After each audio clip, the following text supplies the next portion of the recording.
The final quarterfinals game of the Jeopardy Champions wildcard took place on Friday, January 9th. The game came down to a spelling error that cost one of the contestants the game. Fans reacted to the mistake. Ian Morrison from Aurora, Colorado, returned to the tournament. Morrison took down the giant slayer, Jonathan Hugendubler, after his third game.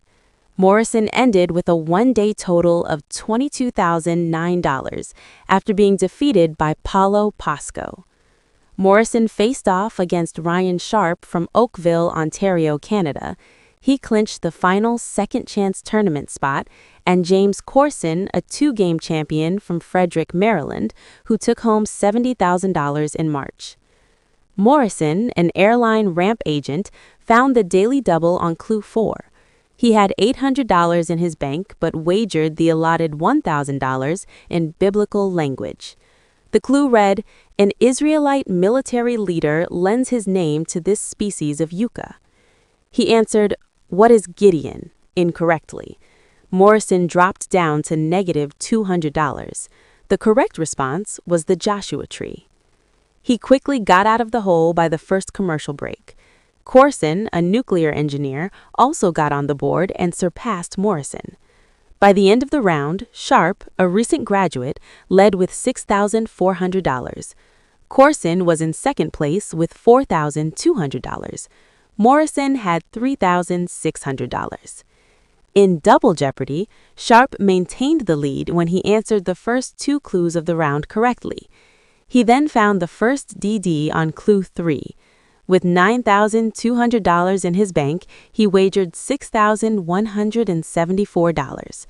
In U.S. Bodies of Water, the clue read, "Named for a duke, this nearly 700-mile-long river rises in Kentucky, flows through Tennessee, then back into Kentucky." He correctly responded, "What is the Cumberland?" giving him $15,374.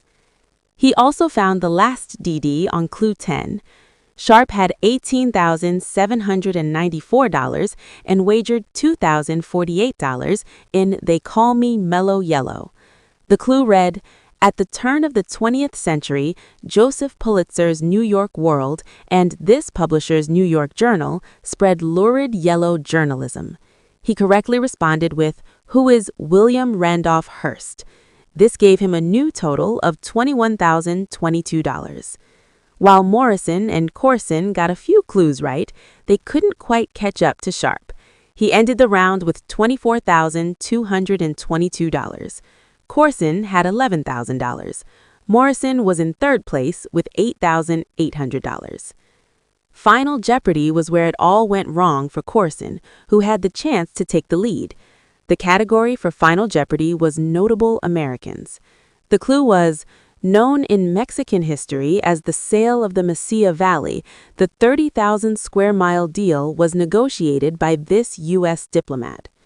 While all three game show contestants had the same answer, one spelled it incorrectly, so they couldn't count the answer because it changed the pronunciation. The response was James Gadsden. Morrison wrote, "Who is Gadsden?" He wagered $8,800, ending with $17,600.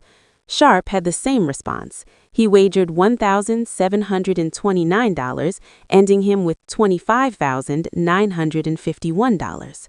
Corson wrote, "Who is Gadsden?" and then crossed it out and put Gadsden. They were still both spelled wrong. He wagered all of his money, so he dropped down to $0. Sharp won the game and made his way to the semifinals, which begin on Monday, January 12th. Fans reacted to the spelling mistake on Reddit. "My heart broke for James. You could see in his face what he knew the ruling was going to be," one fan said. "Corson omitting a letter is a bummer, but he is so cool and I hope there are other chances," said another.